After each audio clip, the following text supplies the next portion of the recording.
I'm Martin Tyler, and you're listening to Harry Symeou.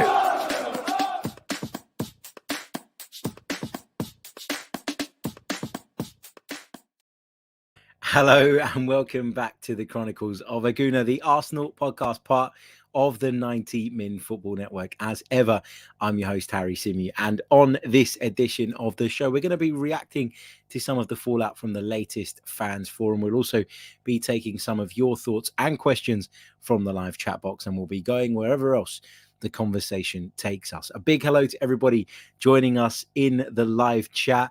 Lots of you commenting on my punctuality. Mahmoud says, the one time I'm on time and he's late, shaking my head, even with the 5-minute leeway. Oh, come on, Mahmoud. I was late by about 30 seconds, man. Chill out.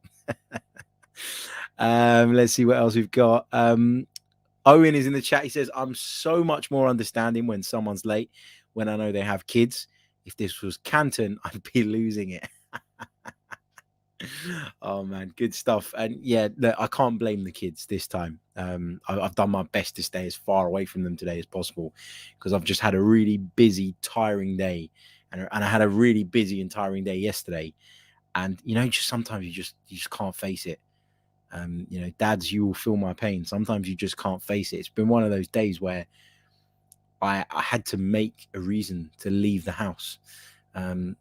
When I didn't really need one because I was working from home today, just to kind of get that bit of a breather. And that's exactly what I did. I went and sat around my grandparents' house for an hour in the middle of the day, had some wonderful service from my grandmama, God bless her, and just chilled because it's quiet there. There's no TV on, there's no radio on, nobody's shouting, nobody's talking. It's just peaceful. And sometimes you need that. But yeah, let's get into it then. We've got lots and lots to discuss. We're going to be talking about the fans forum. Of course, we'll be talking about Josh Kroenke's comments, which include updates on sort of self-standing. I think we are self-standing, but safe standing. We're going to be talking about the new kit. We're going to be talking about the plans for the summer. Some updates on the season ticket stuff, which is going to be interesting as well. There's lots and lots to get into, and I want to get into all of that. But before I do that, I just want to quickly touch on something that we discussed on the last episode, which was with regards to Thierry Henry's comments, Ari William Saliba. I do not understand why people cannot, when you're critical of something that Thierry Henry says, or you highlight that you disagree with something Thierry Henry says, why people can't get their heads around the fact that Thierry Henry, the pundit, is not Thierry Henry, the player. I just don't get that, because every time we talk about Thierry Henry or any other ex-player who achieved wonderful things at the football club and even disagree with them slightly, you get all these people on Twitter and in your comment section going, oh my God, how could you disrespect the legend? It's not disrespect to disagree with someone. You disagree. Simple as that. Let's see what else we've got up. Samson says, first time I'm watching you live, I always watch recorded ones, and I was about to give up and wait for the recorded one. What? Based on a minute? Look, I've said it 1,000,001 times of late, but I'll say it again for those that need to hear it. If we schedule a stream at 4:55, we're kicking off at 5.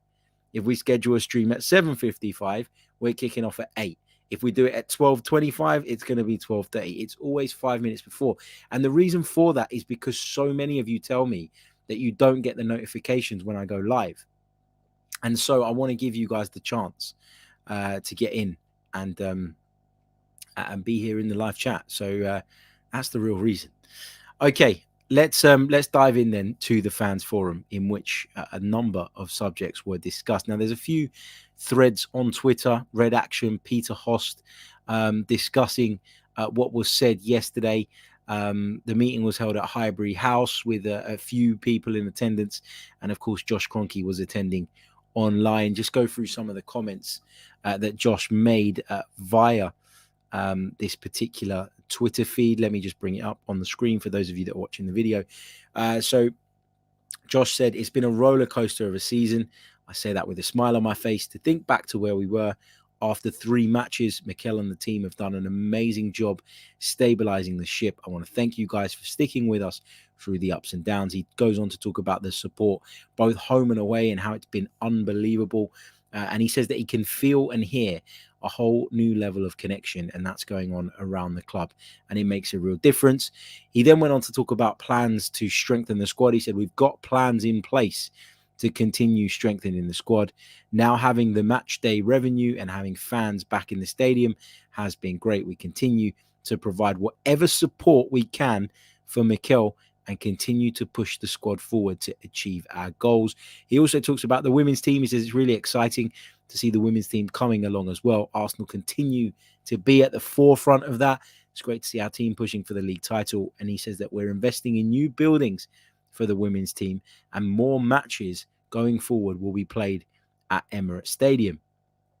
Vinay Venkatesham also spoke at the event, and he said the one constant this season is that support from the fans has been amazing. Before the season, Mikel and I talked about how we can get that connection with our fans back, and it feels really strong at the moment. And I agree with that. He says, given how much change happened last summer and given the age profile of the squad, the reality is with 4 games to go, we're a little bit ahead of where we expected we would be. We're still behind where we want to be, and that's, of course, competing to win the biggest trophies in the game. So Vinay Venkatesham acknowledging that, this is not the end. This is not where Arsenal want to be. Arsenal don't want to be sitting sort of in 4th place. That's not the end goal. That's not the ambition here. The ambition here is to go as far as we possibly can, but making the point that when the club sat down and mapped all of this out and planned where they thought Arsenal would be come the end of the season, they didn't have being in 4th place with 4 games to go in mind. And I think that's fair. I think a lot of people will agree with that. He went on to talk a little bit about Jonas Eideveld and how he's settled in the women's team and how he's been sort of a breath of fresh air. He talked about strengthening the relationship as well with ex-players. He said that quite a few have been to London Colney to talk to our players, and we're super proud of the community work we do. Like Wear No Red, we also continue to help local businesses, and they keep putting out those incredible videos, don't they, with local businesses to give them that bit of promotion. He says we continue the program on investing in the stadium. We're on track to replace the big screens, and the work on the roof has begun.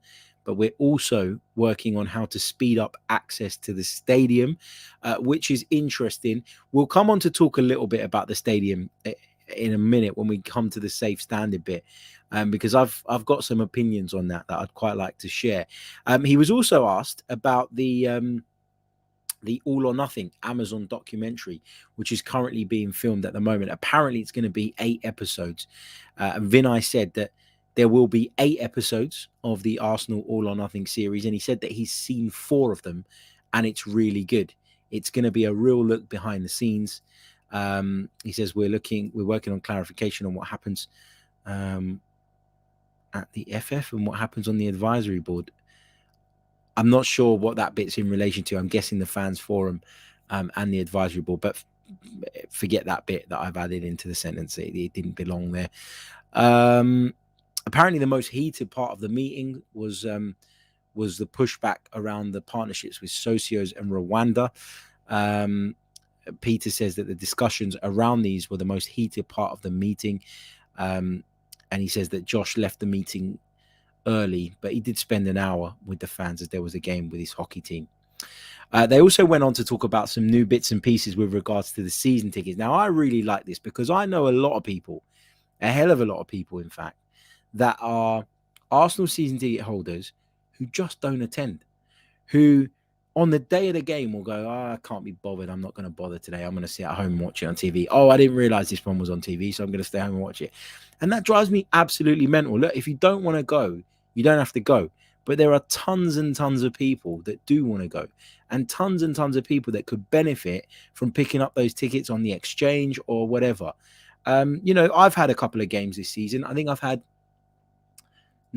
one home game this season that I couldn't attend because of work. I had a work commitment, and I ended up having to cover the game from a studio, so I couldn't go to the game. I know not everybody's in a position where they can do this, and I accept that, and I understand that. So if you can't, then go ahead and use the ticket exchange system, get your money back, do whatever it is that you got to do. But in my case, I didn't want to leave the ticket empty. I gave it to a relative and said, go along, enjoy yourself. Like that's, and if you're not going to go anyway and your money's going up the wall anyway, then you might as well let somebody go. You might as well let somebody go and enjoy themselves and have that experience. I never understood the notion of having a season ticket and opting not to go without making any effort whatsoever to try and find somebody to take it and to try and find somebody to take it on and go. It doesn't make sense to me. So I really like this bit. Peter reported that from next season, you won't be able to renew your season ticket unless you've attended more than 10 games or used the ticket exchange, ticket transfer, or ticket donate, which is a new feature that's coming soon. And I think that's spot on. I like that. But I think you should need to attend more than 10 games. I mean, I guess if you're only in the Premier League, what have you got? 19 home games. That's just over half of them. I would up that. I would make it that you got to do 15 if it were me. But obviously the club don't want to go down that route. But of course, if you use the ticket exchange, even if it's not sold on the ticket exchange, then then that's not your fault, right? It's the club's prerogative to then go on and sell the ticket. But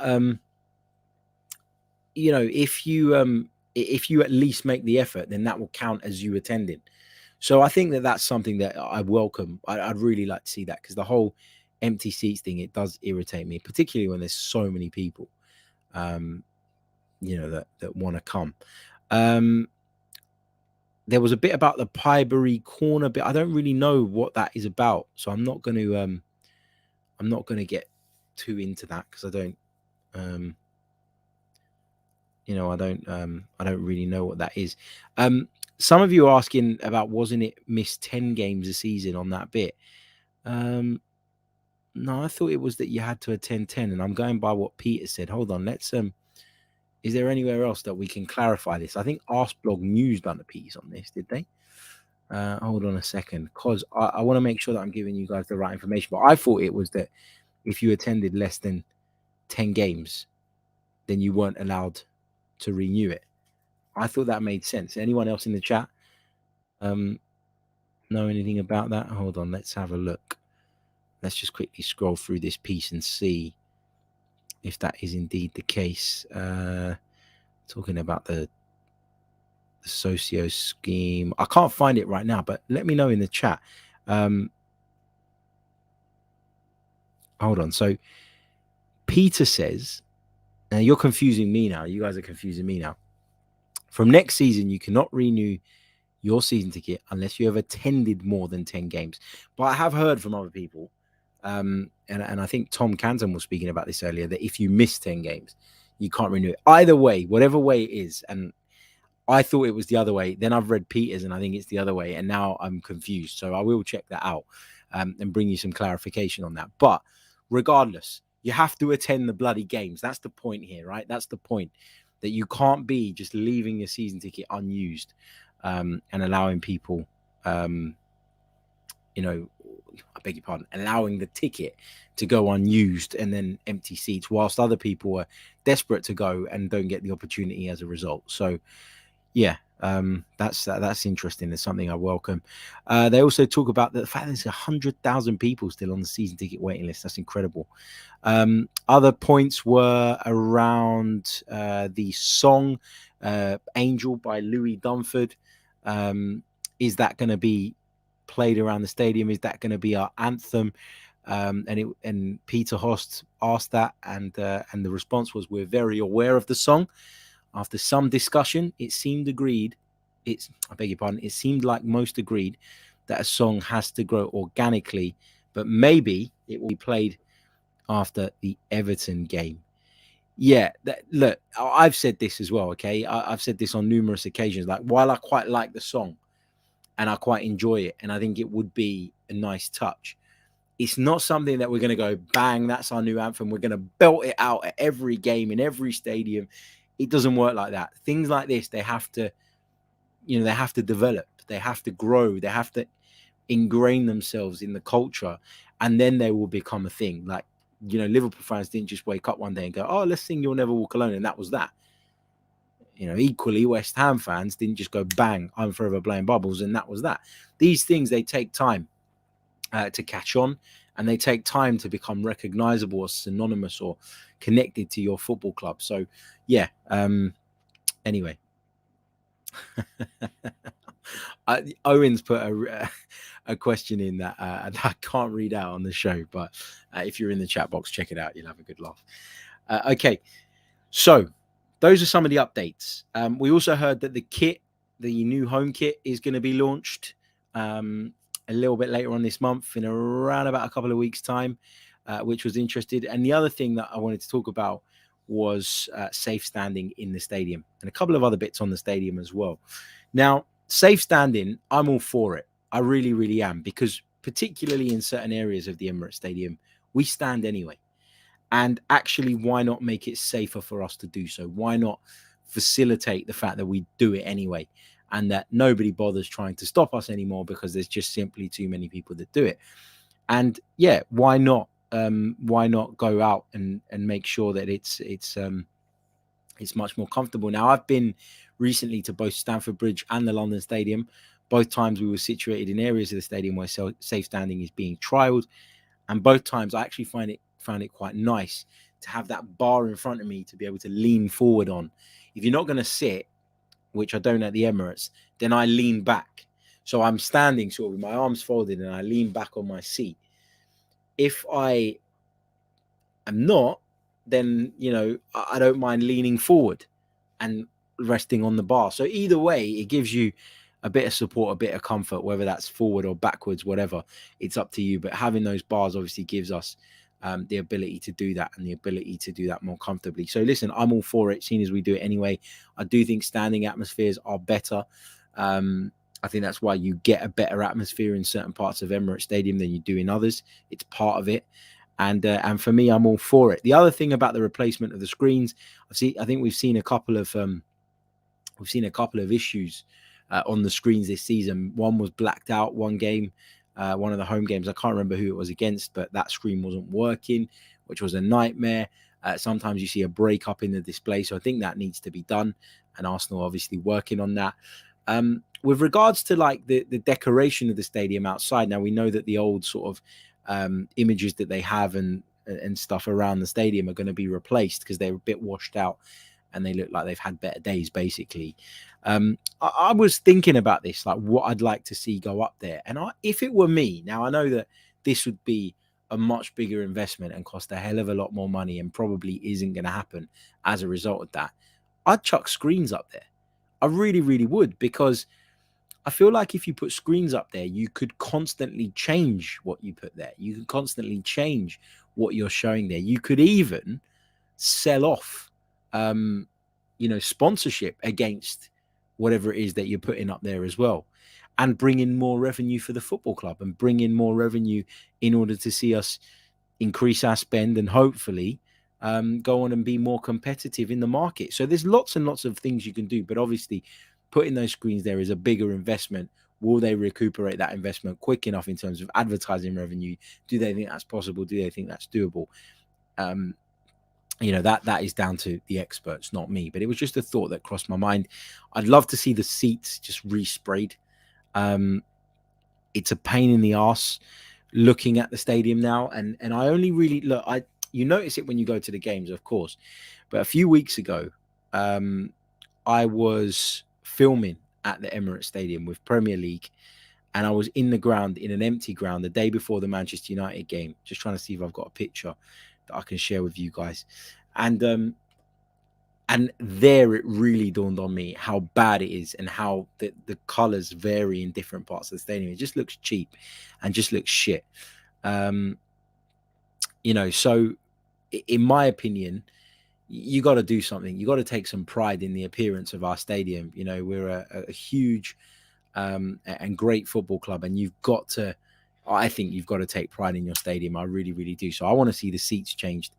Not changed, sorry, but just repainted, resprayed, whatever it is they do to them, just to kind of make the stadium look lush again. Because, as I say, when you're in there and it's completely empty, you really do notice it. And it was a really sunny day that day, and I really it really caught my eye and caught my attention. So I'd like to see something done there. Talked about the plans to improve the squad in the summer, and Josh mentioned as well, I can't remember if it was Josh or Vin, I think it was Josh, mentioned that there's a lot more sort of investment going into the women's team, and I'm all for that as well. That's really, really great news as the women's game continues to build. Then why not? You know, it's something I'm well in favor of. But in terms of going back to the building of the first team senior men's squad, what does that look like? Well, Arsenal aren't going to commit, are they? And a lot of people say this in the chat, and I've seen it in the chat now. Somebody saying, well, why don't we know what the budget is going to be? Because the minute you start talking about budgets and the minute you start being that open about your business, you're just asking for trouble. You're asking for clubs to up their prices when you go after their players. You're asking for clubs to say, well, we know you've got a war chest, as people like to call it, of £150 million. So, you know, we want £75 million for this player. Like, and it just drives me mad. I don't want to see too much of our dirty laundry publicly aired. And I always think there's a fine balance to find here, because as fans, we want to know as much as possible. We're in a day and age where football fans, I'm not going to say are educated more than ever, because I think that there are a lot of shit takes out there, and a lot of that is a consequence of there being sometimes too much information around, and some of that is wrong information, and that can spread like wildfire due to the nature of social media and stuff. So I'm not going to say we as football fans are more educated than we've ever been, but we certainly have more access to more information, and we certainly have more access, you know, to reports and rumors and stuff than we've ever had before. I mean, I remember when I was a kid, you know, I used to wait for my dad to get home from work, and he'd put teletext on and look at the football headlines, and we'd hope that there was something Arsenal related that we could look at and read and have a good sort of chat about afterwards. But that was it. Now you can pick up your phone. It's all at your fingertips. A lot of it is clickbait nonsense. A lot of it is driven, you know, or is designed, sorry, to drive clicks and drive people to it. And unfortunately, a lot of it is nonsense, and it's a very, very different age. So yeah, you know, sometimes when you're running a business, when you're running a company, when you got a family, like whatever it is, in whatever walk of life, there's some stuff that's better kept within the parameters that it should be. And Arsenal's exact amount that they can spend in the transfer window, or exact transfer budget, I don't even believe necessarily that there are transfer budgets per se. Like, I don't think that a club says to a manager at the start of the season, you can spend this amount of money. I think there'll be an amount that they can't exceed, and they will decide whether those deals that are brought to the table, or the deals or the offers that present themselves, are worthwhile on an individual basis. I really do believe that. I think there'll be a limit, obviously, but I don't think it's as simple as, here's £120 million for this summer only, in isolation. And it doesn't matter if you spend all of it. It doesn't matter if you spend half of it. Like, no, I don't think it works like that. I don't think it's that black and white. This is something that Football Manager has like driven into people's minds. It just doesn't work that way. It's not that simple. So I'm actually quite happy and okay with Arsenal not being so transparent on that. They shouldn't be. They don't need to be. They don't owe us that. I don't think anyway. So yeah, I guess sort of those are the key topics. As I say, I'm all for safe standing. I like the thing around season tickets, whether it's you know, you can't miss more than 10, or you have to attend more than 10, whatever way around it is. I really, really like that. You know, I think that's a good thing. It's a good initiative. I think it will encourage those that don't attend to either attend, or to make sure that their ticket gets passed on, most of the time at least, to someone that does want to go. So I'm all for that, as I say. In terms of the connection between the club and the fans, I do think it's building. Listen, the Kroenke still ain't out of the water with me. Like, there's still a lot that they've done in the past that they need to repair, and there's still a lot that you know, I disagree with. I really lost a lot of trust in them with the whole Super League thing. On the one hand, I understood why, if everybody else was doing it, they felt that they needed to from a monetary perspective. I do get that. But they were part of the discussions, and they were part of a group of people that tried to sell the soul of our football clubs.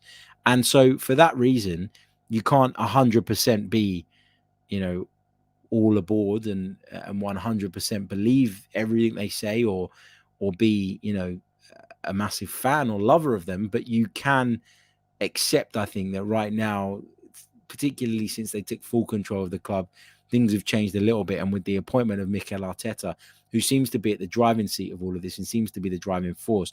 Remember, I said to you guys yesterday, if you haven't checked it out, watch James Alcott's video with Guillaume Balaguer, in which he talks a lot about Mikel Arteta and him being the driving force. I'd rather have a football man as the driving force than a businessman as the driving force. And that for me is really, really important. It's why for many years, although the end wasn't great, it's why for many years Arsene Wenger was so successful, because he was allowed to get on with his vision, which was centered around football and not finance and not business. And then later on, when we moved stadium and that stuff had to come into it, then things changed. But at this moment in time, I think it's important for us to get back to where we want to be, that we have a focus and an emphasis on the football stuff and the culture stuff and the stuff that we can, control.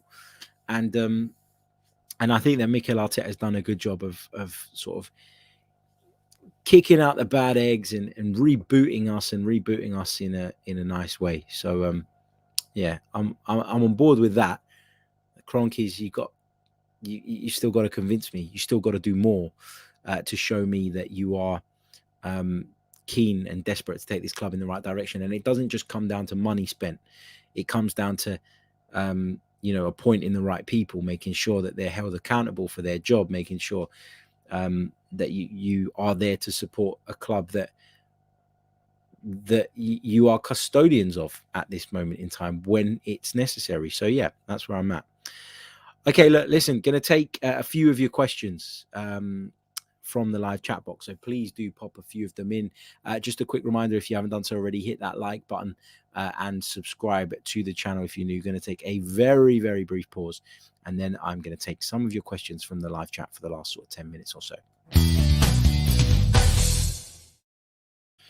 Okay, let's get on with it. Chris says, Harry, are you from Sparta? No, I'm not. I'm not from Sparta. I'm from Cyprus. But if I know I'm a hairy Greek with a thick beard, and I look like a bit of a Spartan with the beard. But I can assure you, when I remove my T-shirt, you will not think I'm from Sparta. I'll look more like I'm from Butlins. Let's see what else we've got. A few of you agreeing with me on the screens thing on the outside of the stadium.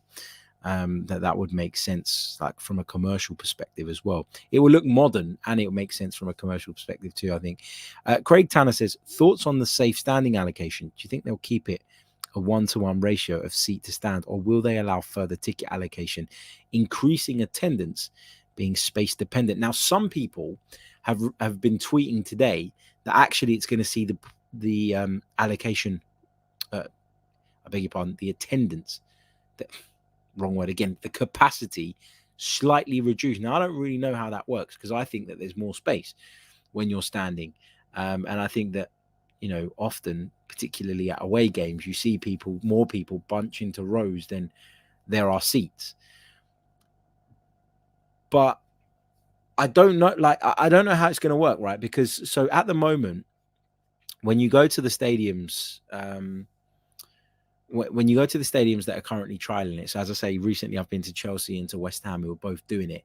The seats are still there because it is a trial, and they're not going to rip out all of the seats to put the bars in and then decide that the trial failed and then put all the seats back in and remove the bars again. So they've just added the bars. And I'd imagine that if it doesn't go the way they want it and they decide to go back to all-seater, then they will take the bars away and it's a much simpler task. So if the seats are going to be completely gone, then I think the ratio could change. Don't know if it will. I don't think there's much clarity on this at this moment in time. There's been a survey sent out to Arsenal members, which you need to fill in if you're interested in this, because I think the more responses they get, the more likely it is that that we're going to get somewhere with it. So do check that out if you are a member of the club. and do make sure that you respond. I think you've got a few weeks to get it back to them. But yeah, it'll be interesting to know. It's a good question, and one that I can't answer at the moment because I don't know enough about it all. Clock End Seb says, what's the financial difference between qualifying for the CL and qualifying for the EL? So as I mentioned on the show earlier, in my personal opinion, I don't think in terms of what we're going to spend, it makes all that much difference. I do think that Arsenal plan to spend money anyway. And I don't think that being in the Champions League is going to make a world of difference in that. What it does do, though, is it opens the doors to players that may have insisted on Champions League football as a clause in wherever they go next. And I think that the club might use that bump up that the Champions League brings you if we do achieve it to kind of stabilize the books a little bit, which have looked a little bit shit over the last couple of years, obviously with the COVID pandemic and stuff. If the plan is what the plan is and we're going to spend money anyway, then I'm okay with that, because I think that whatever you say about the Kroenkes and whatever your gripes with them, and of which a lot of people have plenty and fairly, and sort of that's fair enough. You know, I don't think the money thing is really where the issue's at. Like, it isn't for me. I don't look at them and say, oh, you know, they're tight and they don't spend any money, like in the way that Newcastle fans used to look at Mike Ashley. I just think that we spent money badly, and had we had better football people in and around the club at the time to make the right footballing decisions, we could have been a long way down the progression line in comparison to where we are today. So I think bad decisions have cost us, not a lack of spending, if that makes sense. So that's my take on the difference between the two. Inter says, does ahead of schedule mean there's no pressure if the team goes backwards next season? No, it doesn't mean that at all. It doesn't mean that at all. I think that when you get back in the Champions League, you want to use that as a springboard to push on. And for me, if we achieve Champions League qualification, my first aim next season will be to achieve Champions League qualification again. Because I think that in order to reestablish ourselves as one of the elite clubs again, we are an elite club, but elite teams again, is that we need to be in the Champions League year in, year out. Now, why I get a little bit sort of aggy when people come at me and say, why are you accepting just a fourth place finish? Is because the competition has increased. Now, you think about when Arsene Wenger was around, and you think about when he first came to the club and we were in the Champions League year in, year out. There wasn't all that much competition. You know, it was ourselves and Manchester United, and then everybody else would scrap it out for those remaining places. There wasn't really a standout candidate. Liverpool were there quite a bit. Chelsea got there a few times. You know, Tottenham scraped it once or twice a little bit later on. But there wasn't this this competition that we have now. Now you're talking about Manchester City want to be there, will be there. Liverpool want to be there, will be there. You're talking about Manchester United, who should be there. You're talking about Chelsea, who should be there. You're talking about Arsenal, who we believe should be there. You're talking about Tottenham, who also believe that they should be there. You're talking about potentially Newcastle United as well in the next few years. I don't think they're there now, but they will be aiming for that. And all of a sudden, finishing in the top four isn't a given anymore. And it's much more difficult to do. And that's why when people say we were in the Champions League for 20 consecutive years, whatever it was, and now we're not, it's a shambles. Actually, the landscape over that period of time has changed and adjusted and has made it more difficult for us to get into the Champions League. So now being in the top four is a much more ambitious goal than it was 10 years ago. That's the point I keep trying to make and trying to get across.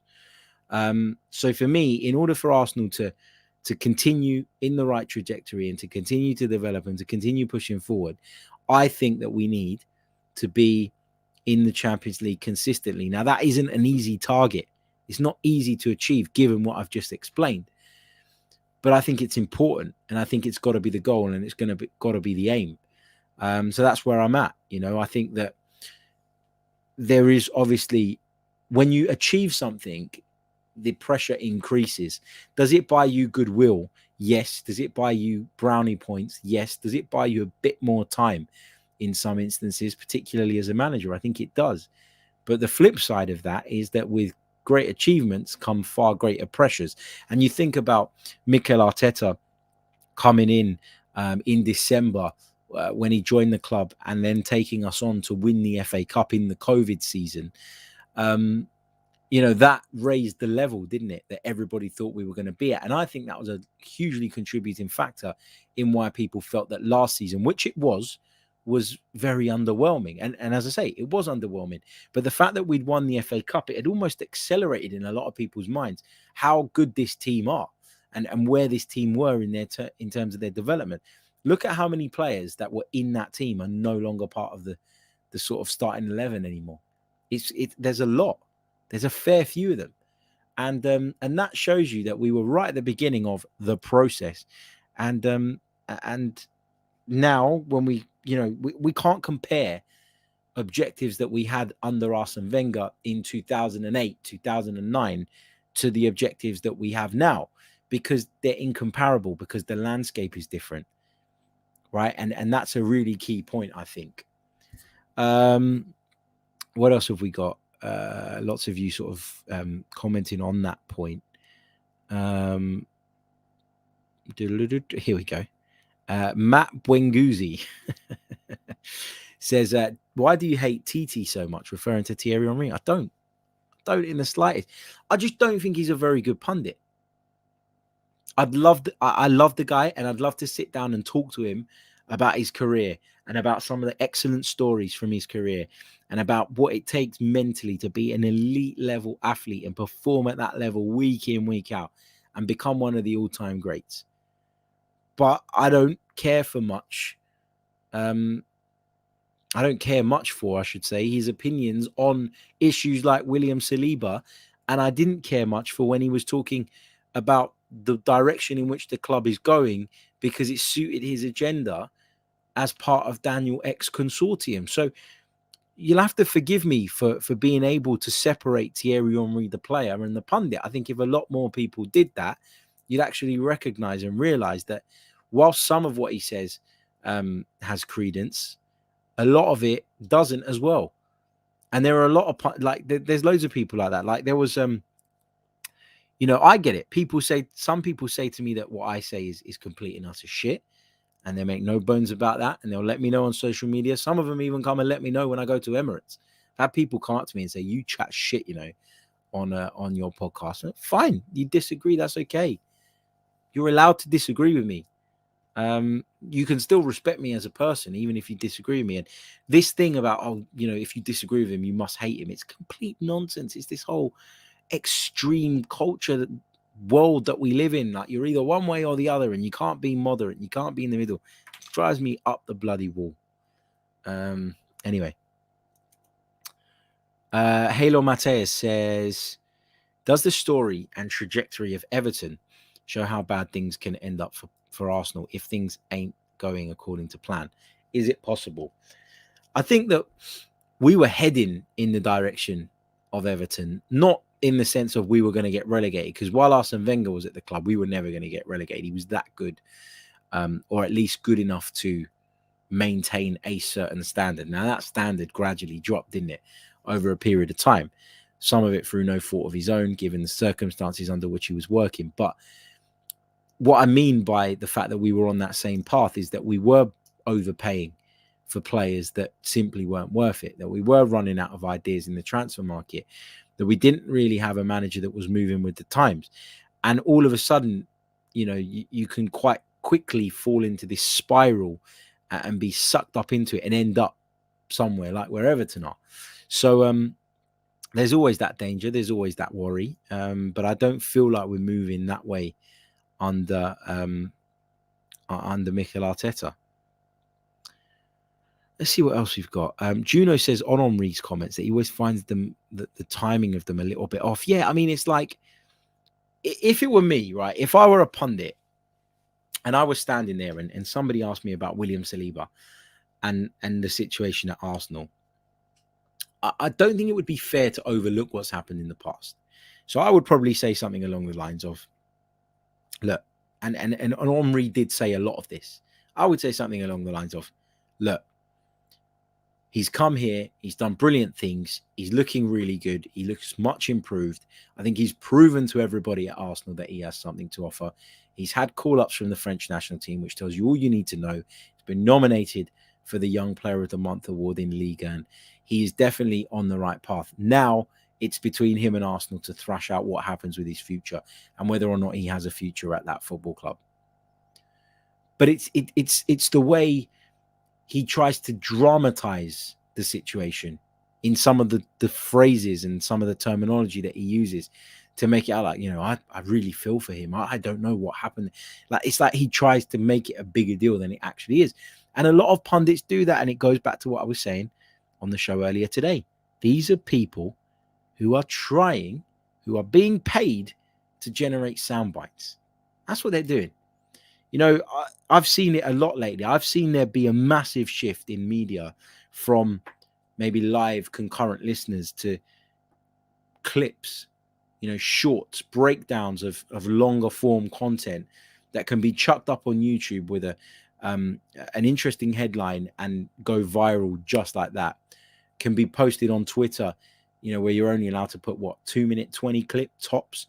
And then it can be spread around like wildfire, and you'd be surprised how quickly these things can spread and get around. These things happen and people consume these things, and so the media companies are going to encourage it. And I do honestly think that a lot of the pundits, when they do, in my opinion, slightly sensationalize what they're saying, are doing it because they want to go bang. The more people are interested in what I have to say, the more people that want to hire me, the higher fee I can charge, the more desirable I am to those media companies looking to recruit talent. It's all part of the game. And I'm allowed to disagree with something that an Arsenal legend says. And I do disagree in this instance with Thierry Henry's, I think, how do I put this? I don't think he's wrong in that the way he was treated by Arsenal, Saliba that is, was wrong in a lot of ways. But it always feels like with Thierry Henry, he's always wanting to have a stab at the club. He's always wanting to have a little jab, have a little something at the club. And I don't really think that if I were a legend of a football club, I would want to do too often. This is not like Arsenal are on course to finish in the top 4 this season as things stand. This is not like a major issue. We haven't struggled defensively all season. We haven't been without centre-halves all season. And we've got William Saliba out there playing for someone else, pulling up trees and being brilliant. He hasn't been flawless. He's not been amazing all of the time. And we've been fine in that department this season, generally speaking. So I don't think that this situation warrants the size of the reaction that we're getting from ex-players, but also from a lot of fans. He is, of course, entitled to an opinion, and I would never say that he's not.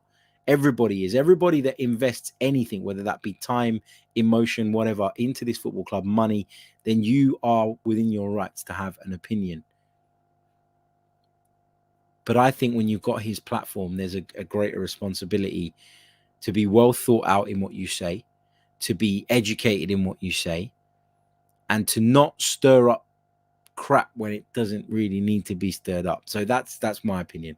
Anyway, okay, look, we're going to leave it there because we've run a little bit over, but I will be back tomorrow with some more content. We'll be back tomorrow on the 90 Min channel as well for the fans preview show.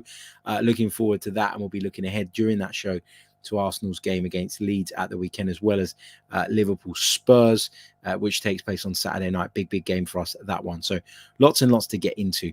Right, I will catch you all very, very soon. Until next time, take care of yourselves and stay safe. Goodbye. I'm Martin Tyler, and you're listening to Harry Symeou.